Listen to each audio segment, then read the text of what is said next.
In start.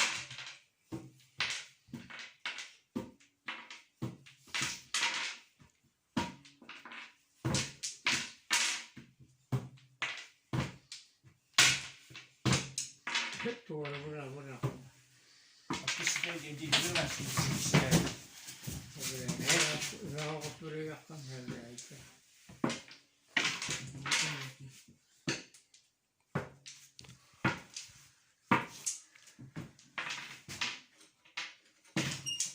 Öyle.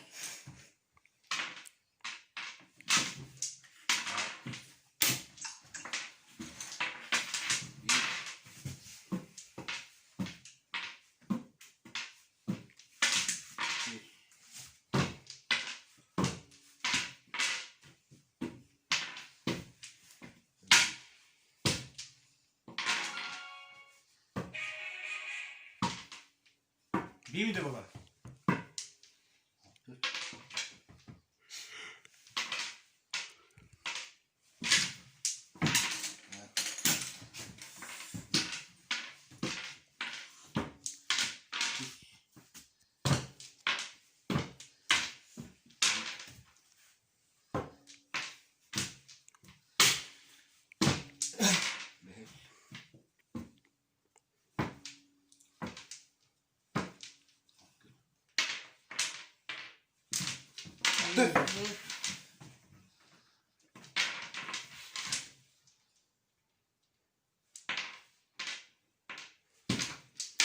Öyle hadi tak bu.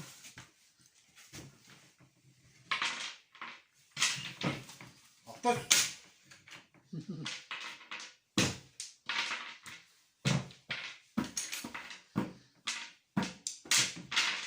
Değil mi?